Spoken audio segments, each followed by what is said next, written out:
Welcome back to the Silent Husband Club. We know it's been a while since our last story, but we're here again, and from now on, we'll do our best to bring you a new story every single day. Sometimes betrayal doesn't announce itself with words. It whispers through glances, through gestures, through a strange light in the eyes of someone you thought you knew. When Evelyn walked back into our home that night, she carried with her the scent of lavender and something far more poisonous. If this story grips you, don't forget to like, subscribe, and share your thoughts in the comments. It means the world to us and helps you never miss new stories.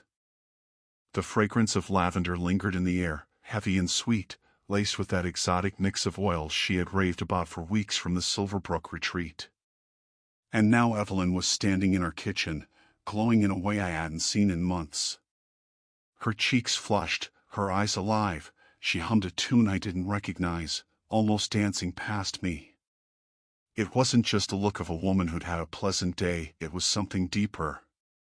It was as if someone had recharged her soul, replaced a dying battery with a new one. And I knew, with a clarity that froze me inside, that this current wasn't flowing for me anymore. Not for a long time. How was it? I asked, forcing my voice into something neutral, my smile stretched too tightly across my face. It was heavenly, she replied, her voice bright, almost too bright, like sunlight in the wrong season. Absolutely heavenly, Daniel.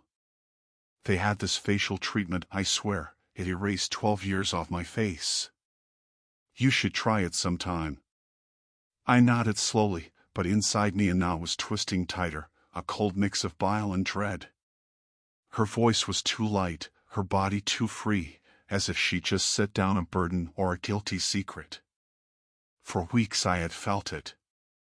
That nameless suspicion you can't prove, but can't shake either. The late nights at work. The hushed calls behind closed doors. The way her shoulder twitched under my hand when I reached out. Signs I tried to ignore, until I couldn't. I had no evidence then, only instinct. But instinct can scream louder than words. And so, when my heart finally fell silent, I let reason take over. I hired a private investigator. What he brought back wasn't suspicion anymore. It was devastation, catalogued neatly. Photographs. Dates. A timeline of betrayal. And him, not someone I knew, not a shadow from the past, but a younger man, fit, polished, the type you find flexing in Iron Haven gym.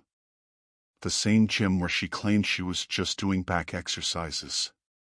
For 3 nights I barely slept. But instead of breaking down, instead of screaming or drinking myself numb, I planned. I didn't want theatrics. No shouting matches. No scenes. I wanted her to feel what I felt, that quiet, surgical pain that hollows you out from within. So when she walked into our home that evening, still glowing with lavender and lies, I smiled. I even cooked. Something I never did. And as I set the table with our finest china, polished silver, and her favorite white tulips at the center, I waited for the moment when the mask would drop. "Daniel," she whispered, her eyes wide as she stepped into the candlelit dining room, "this is beautiful." I pulled out her chair with calm precision. "Sit down," I said softly. "I prepared something very special for you." On the table, under a gleaming silver dome, sat the dish I had been waiting to serve. No steam rose from it. No aroma of food escaped. Just silence. As she settled into her chair, I sat opposite her, my hand steady though my pulse raged. My voice sounded foreign, smooth, glass-like. "It's something unique." And then, with one slow motion, I lifted the dome. Not salmon. Not risotto. Not food at all. But the report. The photographs. Evelyn in another man's arms. Smiling, laughing, kissing. A collage of betrayal, plated on silver. Her face drained of color in an instant. Her lips trembled as her hand shot to her mouth, choking back breath as if she were watching her own life collapse before her. "What is this?" she whispered. I leaned forward, my voice colder than I had ever heard it. "A summary of your spa day," I said. "Or should I call it your gym day with your personal trainer?" Her knees buckled, her body folding, collapsing to the floor in slow surrender. And as her eyes searched mine, wide with panic and stripped of all arrogance, I knew this was only the beginning. Evelyn's body seemed to crumple beneath the weight of the truth, her knees folding as though her very skeleton had lost its will to hold her up. She clung to the edge of the chair like a drowning woman clutching driftwood, her wide eyes fixed on me, begging for an anchor that no longer existed. "Daniel, please, it's not what it looks like," she stammered, her voice cracked and trembling, the sound of someone gasping for air while sinking. Tears welled, spilling down her face, dragging streaks of mascara with them like black rivers on pale skin. I remained still, seated at the table that moments before looked like a stage set for romance but now was nothing more than an altar of judgment. The candles flickered on, unbothered by the storm between us, their light painting her despairing sharp, merciless strokes. My voice, when it came, sounded distant, detached, as if I were narrating someone else's tragedy. "I think it looks exactly like what it is. You lied to me for months, Evelyn. While I worked overtime, paid bills, kept this life running, you were in his arms." She crawled toward me on her knees, her hands shaking as they reached for my leg. "I don't know what came over me. It was one mistake, a terrible mistake, please. Daniel, I love you." Her voice cracked into a whimper, her body shaking, desperation seeping from every word. Her touch landed on me, but it felt hollow, like the faint brush of a stranger's hand in a crowd. No warmth, no connection, just a reminder of how far gone she already was. I rose slowly, towering over her small, broken figure kneeling at my feet.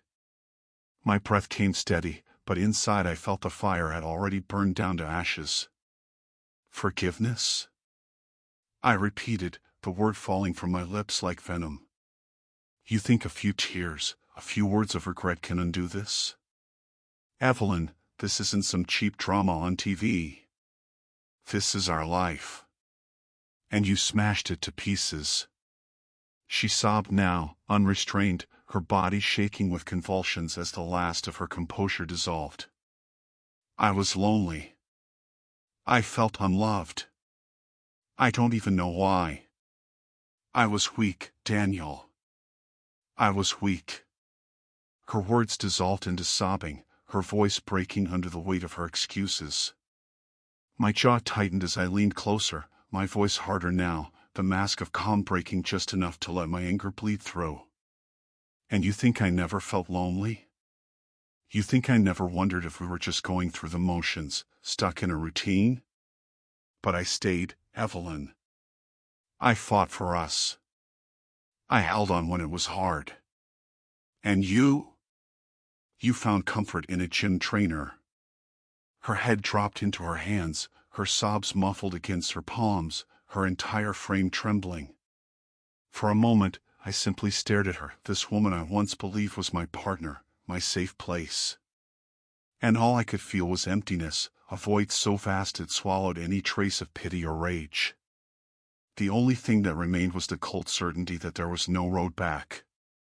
I turned and walked to the living room, retrieving the envelope I had prepared days ago.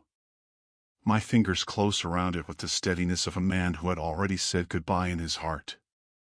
When I returned, she looked up, her eyes red and swollen, her lips quivering as though she could still bargain her way out of this. I held the envelope aloft, not offering it, just letting her see it. "I've already spoken with an attorney," I said flatly. "The divorce papers are filed. You'll have the documents tomorrow. And I want you gone by the end of the week. I've already packed some of your things." Her face twisted, her breath coming in shallow gasps. "But where will I go?" she rasped, her voice raw, fragile, stripped of all the confidence she once carried. That, I said coldly, turning away from her, is no longer my problem. You should have thought about it before you decided to betray me. Through the haze of her sobs, through the trembling of her voice, there was nothing left between us but silence and the undeniable truth: this was the end. Her sobbing filled the room like a storm, raw and unrestrained, echoing off the walls until it was the only sound left.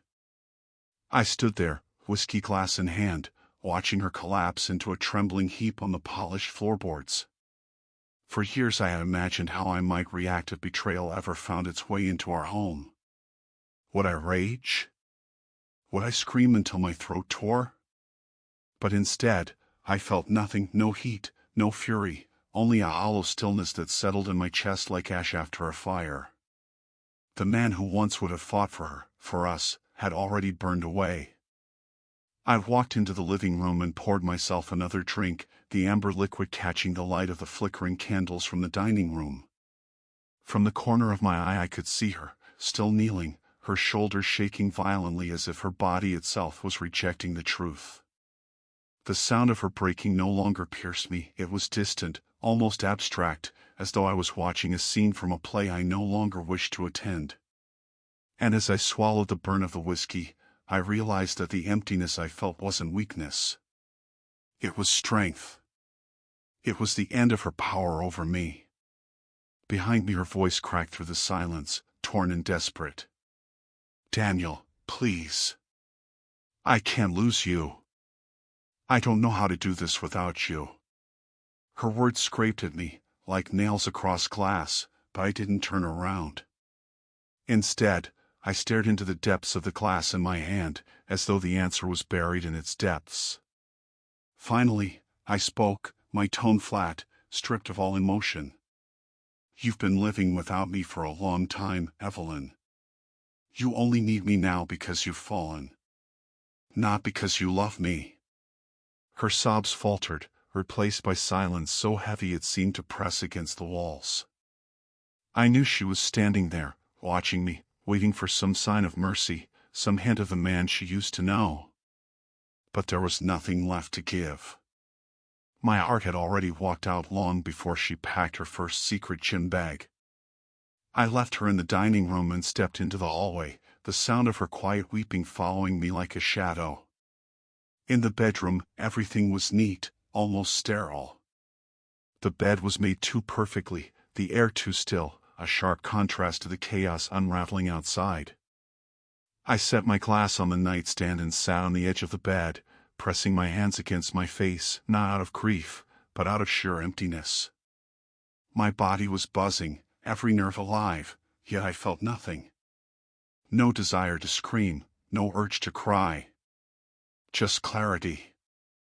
It struck me then, I hadn't only accepted this ending, I had been waiting for it. For months, maybe years, I had carried the weight of her distance, swallowed her silence, ignored the look she no longer gave me. And now, finally, I had put an end to the lie. For the first time in a long time, the truth was mine. And though it was cruel and cold, it was also liberating. From the doorway I heard her, her voice barely a whisper, trembling as though each word cost her breath. Daniel. I can't do this without you. She stood in the shadows, her silhouette fragile, broken, stripped of every ounce of arrogance she once wore like armor. I didn't look at her. I didn't move. I just kept my eyes fixed ahead, my voice steady, calm, unshakable. You'll have to. Because the man you betrayed is gone. The silence that followed was final. And I knew we had crossed a point of no return. Her quiet sobbing trailed behind me as I moved through the house, each sound cutting through the stillness like a dull blade. I opened the closet and pulled out the small travel bag I had packed days ago, back when the photographs first landed in my hands. It hadn't been an act of rage, it was preparation, a silent acknowledgement that the end was coming. I set it on the bed and unzipped it, the sound harsh in the otherwise suffocating quiet. For the first time in weeks, I felt a strange kind of control, as though every detail was falling into place exactly the way I had intended. Behind me, I could hear her footsteps. Uneven, hesitant, dragging across the hallway floor like someone afraid of their own shadow. She appeared in the doorway, her face pale, streaked with mascara, her eyes swollen from tears. "Daniel, please," she whispered, her voice breaking on the edge of desperation. "Don't make me leave. I don't have anywhere else to go. I can't. I can't survive this without you." I kept my eyes fixed on the bag as I placed it neatly back in the closet. The weight of her words didn't move me anymore, they were just echoes, late confessions arriving long after their worth had expired. "You'll survive," I said evenly, not turning to face her. "Because you've already lived without me for a long time. You just didn't admit it." Her breath caught, a choked sob rising in her throat, and she stepped further into the room as if closing the distance could pull me back into her orbit. "I was stupid, Daniel. I was weak. It didn't mean anything. He didn't mean anything. It was just a mistake." Her voice cracked on the last word, shattering into silence. Finally, I turned to look at her, and for a moment I barely recognized the woman in front of me. She wasn't the confident, radiant Evelyn who had once lit up her room. She was hollow now, stripped down to fear and regret, her hands shaking at her sides as though she could no longer hold herself steady. "A mistake?" I said slowly, letting the words hang between us like a noose. "A mistake is forgetting an anniversary. A mistake is burning dinner. What you did wasn't a mistake, it was a choice. And you made it again and again, every time you lied to my face." Her lips trembled, but no sound came.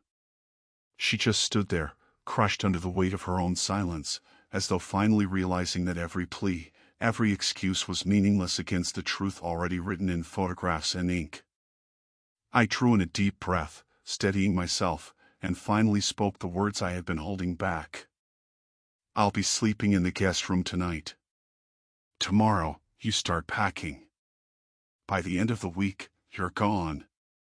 Her face crumpled, her body sagging against the doorframe as though the final piece of hope had been ripped from her hands. She whispered something too faint to hear, a broken murmur that dissolved into another sob. But I didn't ask her to repeat it. I didn't want to hear. Whatever words she had left would never change what had already been destroyed. I turned away, closing the closet door with calm finality, and in that sound the sharp click of wood meeting wood I felt the end settle between us like a sealed coffin. The woman standing in the doorway was no longer my wife. She was just a stranger wearing Evelyn's face. The house was quiet that night, unnaturally so, the kind of silence that pressed against the walls until it became louder than any sound. I lay awake in the narrow bed of the guest room, the thin blanket pulled to my chin, though I wasn't cold. I stared at the ceiling, counting each tick of the old clock on the wall, every second dragging me further away from the life I thought I had and deeper into the reality I now lived. Across the hall I could hear nothing, no footsteps, no muffled sobs, no movement at all. It was as if the woman who once filled this house with noise, laughter, and eventually lies, had already vanished into a memory. Images spun through my mind, cruel in their clarity. Evelyn smiling as she walked in that evening, glowing with her spa day facade. Evelyn on the floor, broken, mascara streaking down her cheeks. Evelyn's voice, trembling with excuses, begging for forgiveness she didn't deserve. I had imagined this confrontation so many times, wondered how it would unfold, but nothing had prepared me for the emptiness I felt now. It wasn't victory. It wasn't relief. It was simply truth, harsh, unbending, and final. At dawn, the house remained still. When I finally stepped out of the guest room, the air was heavy, carrying the faint echo of her perfume, though she herself seemed absent. In the bedroom, I heard her packing, zippers tugging, hangers clattering, drawers sliding open and shut. Each sound was a reminder that this wasn't just a fight, not some temporary fracture. It was the dismantling of an entire life. I didn't go into help, didn't even cross the threshold. This was her burden to carry, the weight of what she had broken. Every folded shirt, every photograph she pulled from a frame, was a shard of the life she had chosen to destroy. Later, I walked into the kitchen and found her there, 2 suitcases standing by her side. Her eyes were swollen, her face pale, her makeup reapplied in a vain attempt to mask the ruin underneath. She looked smaller somehow, diminished, as if betrayal itself had stripped her of her height and her poise. She lifted her gaze to mine, and for a moment it was almost like looking at the woman I used to love, back before the lies. But that illusion cracked as soon as she spoke. I'm leaving now," she whispered. I didn't respond at first, just poured myself a cup of the cold coffee left in the pot, sipping it slowly as I stared out the window. Finally, I turned enough to nod, a silent acknowledgement of her words. No blessing, no farewell, just a gesture that marked the end. Her voice trembled again, fragile as glass. "Daniel, I know there's nothing I can say to fix this. But thank you for not screaming at me, for not destroying me completely. At least you left me with some dignity." The laugh that escaped me was bitter, hollow, humorless. "Dignity?" I repeated, my voice sharp. "You lost your dignity the moment you climbed into his bed. Don't mistake my silence for mercy, Evelyn. It's not mercy. It's indifference." Her lips parted as if to argue, but no words came. She simply swallowed, gripped the handles of her suitcases, and turned toward the door. I watched her go without a word, without a step to follow. The door closed behind her with a soft click, and with it, the last threads of our past life unraveled. The house stood still once more, stripped of her presence, filled only with the hollow echoes of what had been. And in that silence, I realized the strangest truth of all: I didn't miss her. Not anymore. The hours after she left stretched out like an endless corridor, each second echoing through the empty rooms of the house. The silence was different now. It wasn't the suffocating quiet of suspicion, or the tense hush of a house divided. It was an absence, a void that carried no weight, no threat, no promise. Just space. For the first time in a long time, I could breathe without choking on doubt. I walked through each room slowly, as though rediscovering them. The living room no longer smelled faintly of her perfume. The bathroom sink was free of stray makeup brushes, and the pillows on the bed carried only the faint scent of detergent, not her hair. She was gone, yet the house didn't feel broken, it felt cleansed. Every missing trace of her was not a loss but a release. And in that realization, something inside me loosened. The chains I hadn't even known were there finally fell away. I sat down at the kitchen table with a fresh cup of coffee, staring out at the morning light bleeding across the horizon. For days, I had braced myself for this moment, certain it would crush me, certain the silence of her absence would tear me apart. But instead, I felt something I hadn't expected: peace. A bitter kind of peace, yes, but peace all the same. The storm had passed, and what remained was only clarity. My mind drifted to him, the younger man from the gym. I wondered if she had run straight into his arms after leaving here, or if he'd recoil when he realized the fantasy of forbidden fruit had suddenly become the burden of reality. Men like him rarely want the whole story, they only crave the thrill of the stolen chapter. And Evelyn had gambled everything on a man who would never truly carry her weight. Perhaps she knew that already. Perhaps she was learning it right now. Either way, it no longer mattered to me. In the days that followed, the house began to change in subtle ways. I moved small things, took down photographs, replaced the sheets, filled the silence with music I liked, not music we had compromised on. I cooked simple meals for myself, not out of hunger, but to prove that I could. I took long walks with no destination, breathing in air that tasted different, somehow lighter, cleaner, mine. Each step reminded me that life was still moving forward, whether she was part of it or not. And slowly, I began to understand. I had not just survived her betrayal, I had been freed by it. For so long, I had carried the illusion that love could be preserved by loyalty alone, that endurance would be enough to mend what was broken. But love isn't a house that one person can hold up alone. She had left me long before I confronted her, and all I had done was finally set her absence into stone. One evening, I stood by the window, a glass of whiskey in my hand, watching the world outside continue as if nothing had happened. Cars passed, people laughed, life unfolded without pause. And in that moment, I realized I no longer envied those couples walking side by side. Their laughter might have been real, or it might have been another mask like Evelyn's had been. Either way, I didn't care. I had walked through fire, and though it had burned me hollow, it had also stripped me clean. When I finally went to bed that night, I lay down not as a husband betrayed, but as a man reborn. Alone, yes. But not broken. Not ruined. For the first time in years, I felt the quiet settle over me, not as a punishment, but as a companion. It was mine. All mine. And in that silence, I heard it, something I hadn't recognized in so long I almost didn't know its name. It wasn't joy, it wasn't triumph. It was something far simpler, far rarer. It was peace. Thank you for watching. If this story touched you, shocked you, or simply made you think, don't keep it to yourself. Leave a comment, your thoughts, your story, your truth. Subscribe for more raw, real, and unforgettable confessions. And if this story made you feel seen, share it. Someone else might need to hear it too. You're not alone here. This channel is a safe space for those who've been betrayed, broken, and rebuilt.